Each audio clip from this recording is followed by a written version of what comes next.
Thank you for joining us, and I have today Guy Dauncey with us to discuss a very hot topic that's happening in the media today. And Guy is an author. He's a visionary ecotopian and researcher, and I've known Guy for a long time. Long time. Yeah, he does wonderful work in many areas. And so today I've asked Guy to come on and talk about all of the discussion that's happening here now with regard to the pipeline in across Alberta and British Columbia. And so you'd written an article looking at the alternatives that we have in terms of spending our money.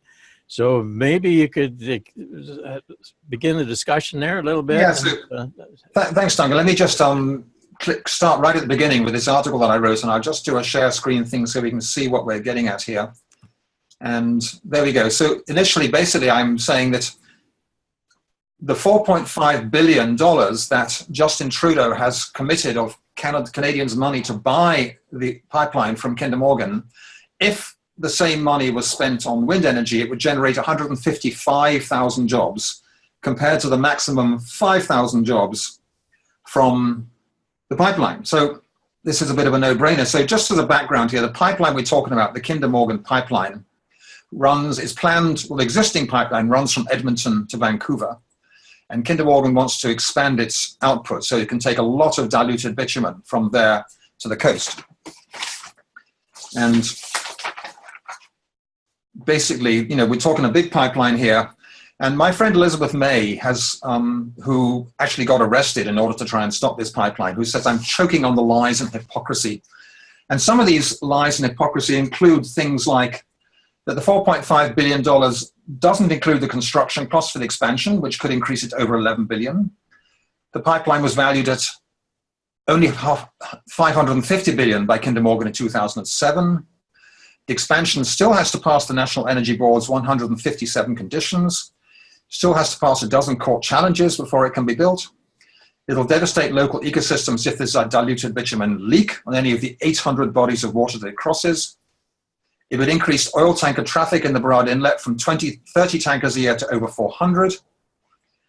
The tankers will move through the threatened habitat of the southern resident orca whales, and we're down to sort of between 50 and 60 of those only now. There's no proven way to clean up a diluted bitumen spill in a marine environment. It sinks to the bottom and then just slowly degrades. An oil tanker spill will devastate this marine environment, fishing, and the economies on the West Coast.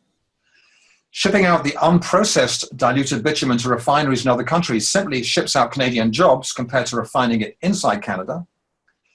The expansion locks in oil sands growth and makes it impossible to achieve our climate commitments. And finally, it violates the rights of Indigenous communities all the way along the pipeline route and in First Nations communities that depend on marine environment for their livelihood and their culture.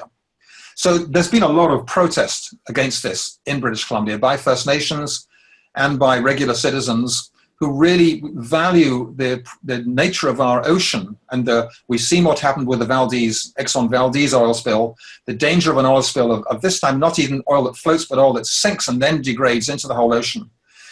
And so Justin Trudeau, in response to this, said, well, he will buy the pipeline. Kinder Morgan said, we haven't got enough security to know about going ahead. So he said, we'll buy it off you for $4.5 billion. So now it's been rebranded as the Justin Trudeau Memorial Pipeline in his honor. And we come back to this choice about the jobs. So some people have said to me, and you jump in, Duncan, whenever you want. Some people have said, well, how do you get those numbers? Because numbers, otherwise it becomes fake news and something I just invented. So first of all, the Trans Mountains, this is the Kinder Morgan, they promised 15,000 construction jobs, but Robin Allen, the economist, has basically said, in reality, we're looking between 2,000 and 5,000 jobs. Mm-hmm. And now we look at the wind energy's increasing growth. This is the increase from 2007 to 2017. That's a 5-fold increase in global wind capacity. Just in 2017, it added a 52 gigawatts, and it increased by 11%, since 2009, that is. Mm-hmm. So if we look at wind energy in Alberta specifically, because that's what we're talking about for jobs and for the Alberta economy, Alberta bought new wind power for a record low price of 3.7 cents a kilowatt hour in December of 2017. And the prices have been falling globally. This was Alberta's game because this was a proper free market bid, and they were quoted that price and they accepted it. That is the equivalent of $1 million for every megawatt of installed wind power. And those wind turbines we're looking at are probably 1.5 megawatt in size. Mm-hmm. So $4.5 billion will buy you 4,500 megawatts of wind energy if you bought the whole thing outright. But wind energy is a commercial entity itself. It earns money. So it can repay the money invested in it. So if the federal government simply used the money as a 25% grant to leverage more private sector investment, you get 18,000 megawatts of wind energy. That's a wind energy blade traveling up Vancouver Island towards the wind farm at the very top of Vancouver Island, just to show the size of these things. That's probably for a 2.5 megawatt wind turbine. Yeah. I was driving, as a matter of fact, on the highway this past winter. We were down in Arizona, and I couldn't believe the size of these. There was 2 or 3 trucks of these. You've got to ask, how does that thing go around corners? They come in on barges. They can't fit on the ferry, right? Yeah. So now we're looking at 18,000 megawatts of wind energy that can be sort of triggered by that much expenditure. And we know that every megawatt of wind energy generates 8.6 direct and indirect jobs. So 18,000 megawatts of energy gives you 155,000 full-time jobs in the wind energy sector. And these are well-paid jobs. Mm-hmm. And that is between 30 and 50 times more jobs than the pipeline would provide. And so this raises the big question, like, should we be investing in the past energy system or the future energy system? And I haven't even gone into the discussion of potential jobs if you invested in solar, which has even more jobs per installed megawatt. Mm-hmm. Some people will say, wind turbines are no good, they kill birds. Well, here's the data. For every 10,000 bird fatalities, 1 is caused by wind turbine, 50 by communication towers, 700 by pesticides, 850 by vehicles, 1,000 by cats.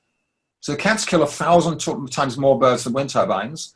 High tension power lines, and then buildings. All regular high-rise buildings are killing almost 6,000 times more birds than wind turbines. So if you're going to argue that we shouldn't build wind turbines, you need to also argue that we need to eliminate all cats or keep them all indoors and stop building have no cars on the roads and have no high-rise buildings. So clearly, I think we can dismiss that argument. Yeah.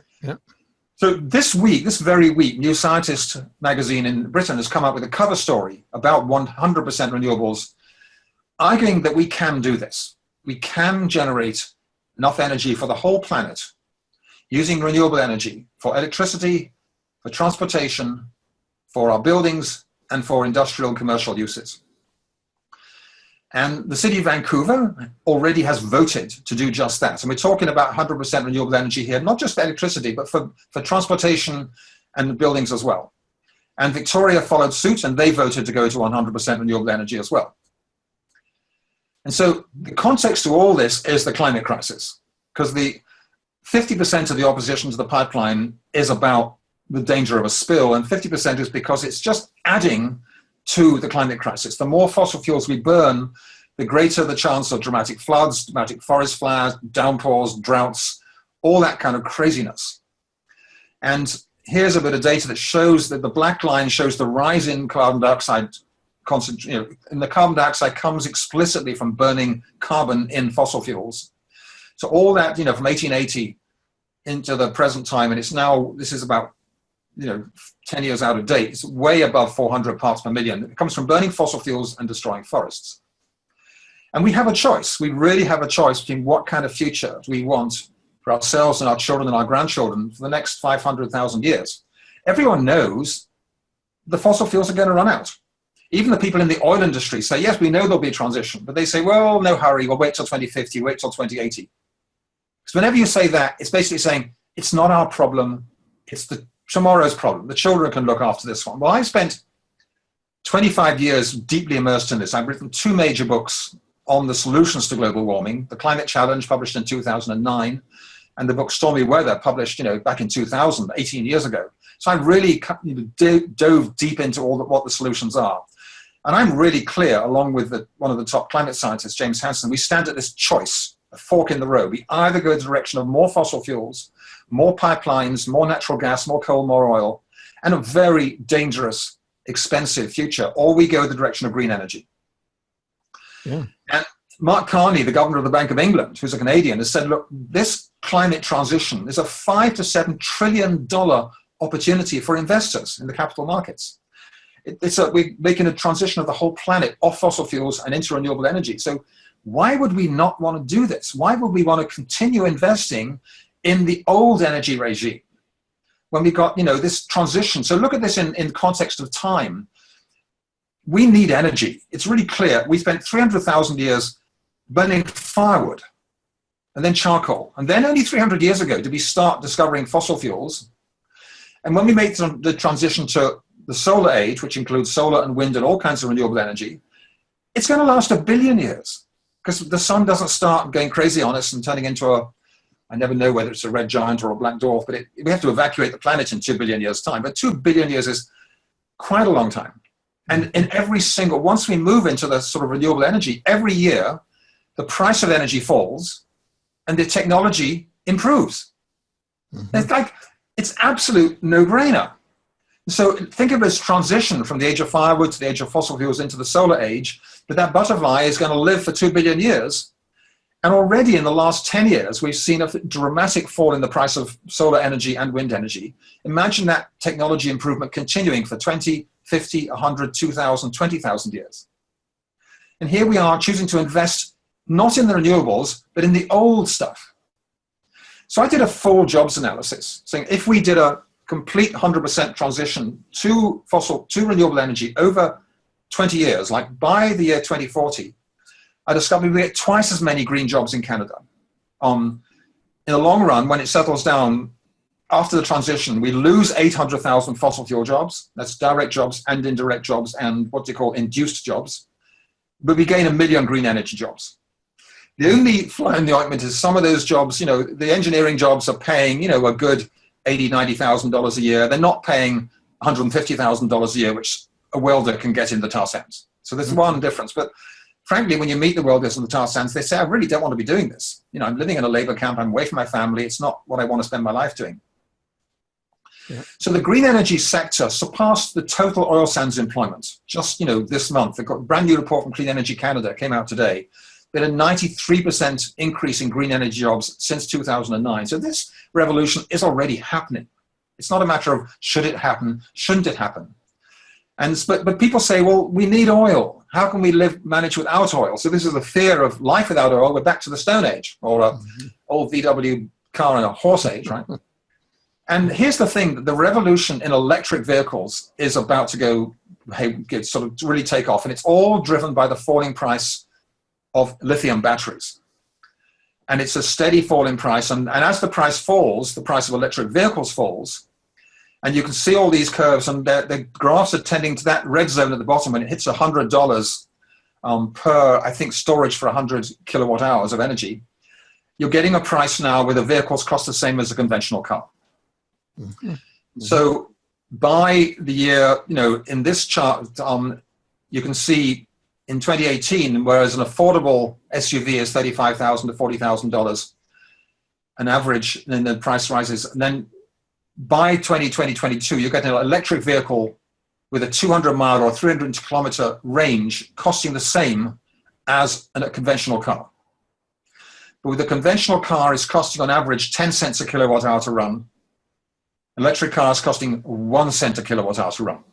So this work comes from Tony Seba in his book, The Clean Disruption, who's done a lot of work around this stuff. Mm-hmm. So then we look at the actual market response, and we see that BMW is saying that after 2025, every single car it makes will be electric.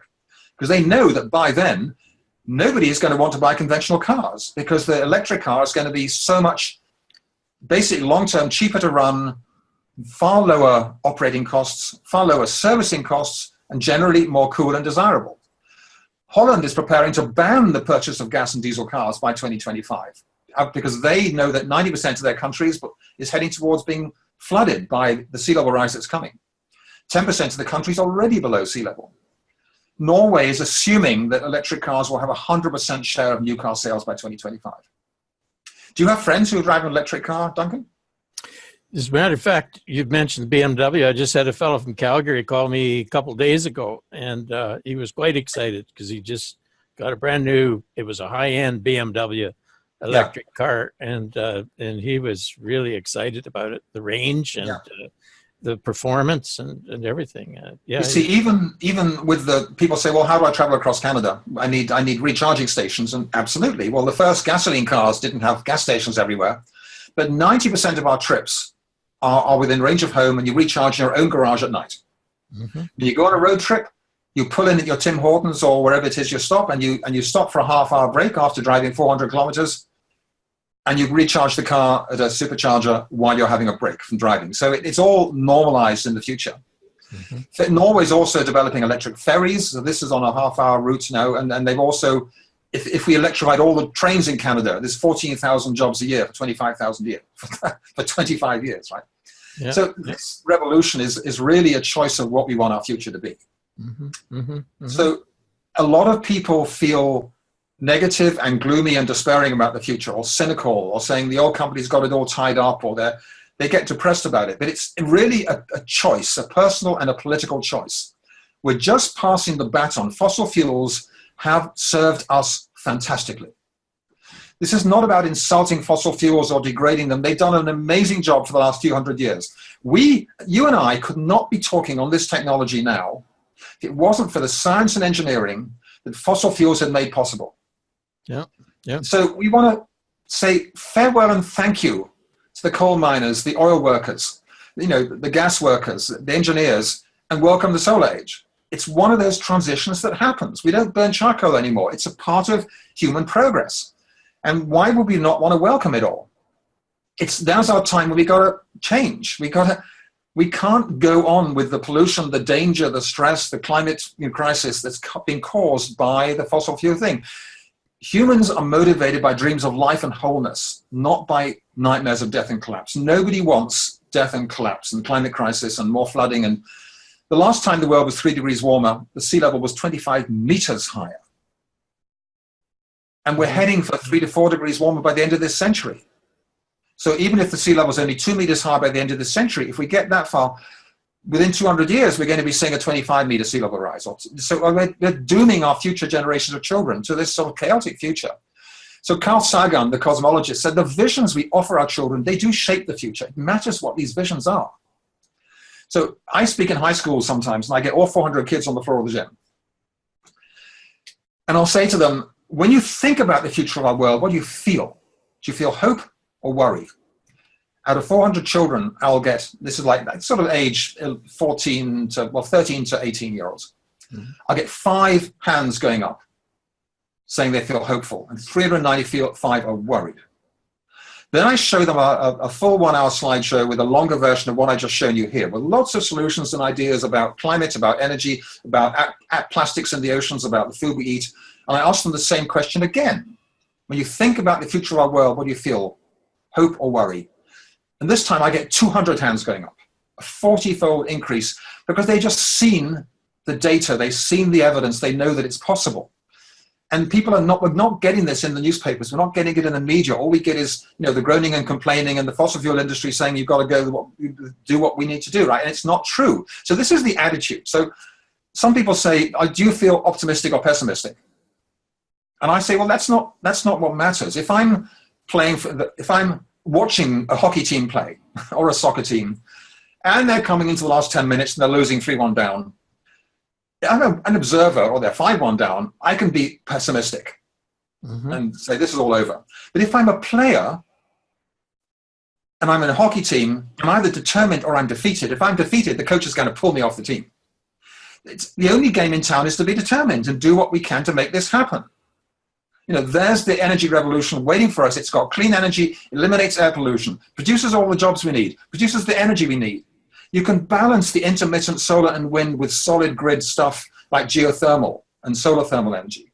So, really, and why would we not want to do this? And I'm so impassioned by this that I spent 3.5 years writing a novel based in the future, which is a visit to Vancouver in the year 2032. Which spells out as a novel what the future looks like when we do these amazing things.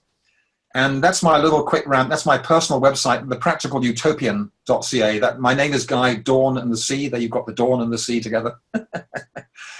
So is this, am I being nutcase or am I being realistic here, Duncan?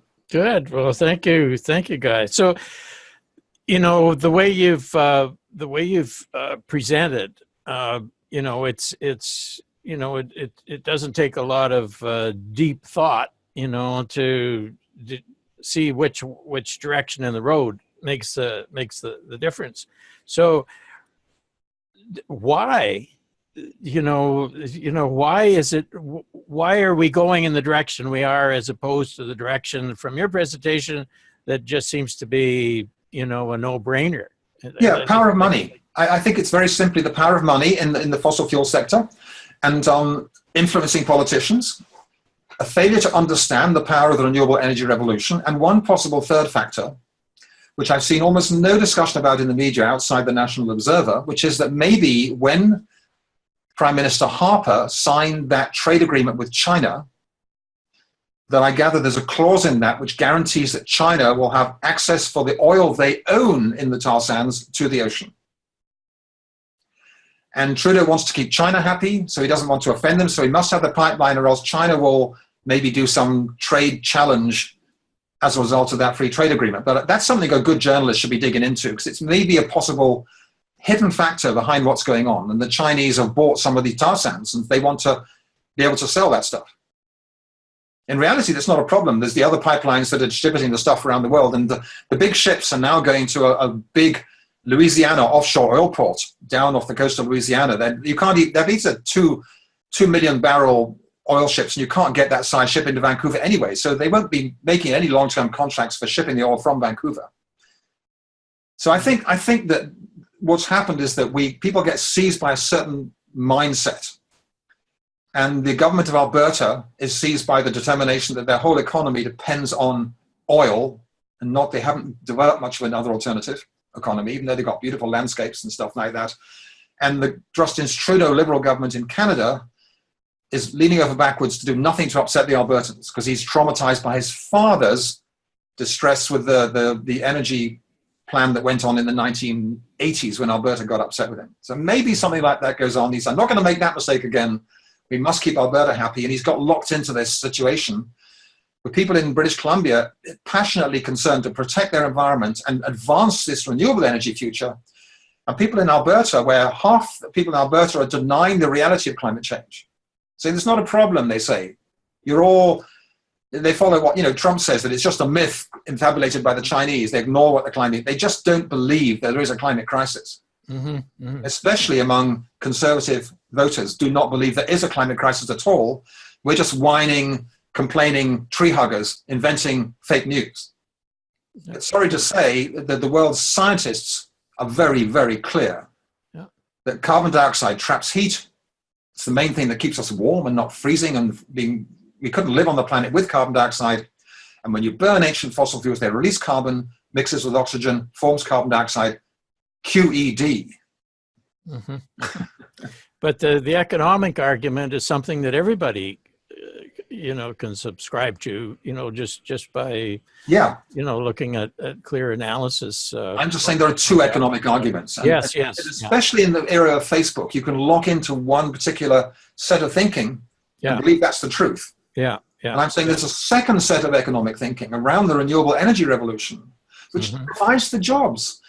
Every dollar spent in renewable energy is basically local. I mean, the solar panels are made in China, but all the installation is local. The wind turbines can be made locally. Mm-hmm. Mm-hmm. And the jobs, the money circulates locally. So it's a win-win game. Yeah.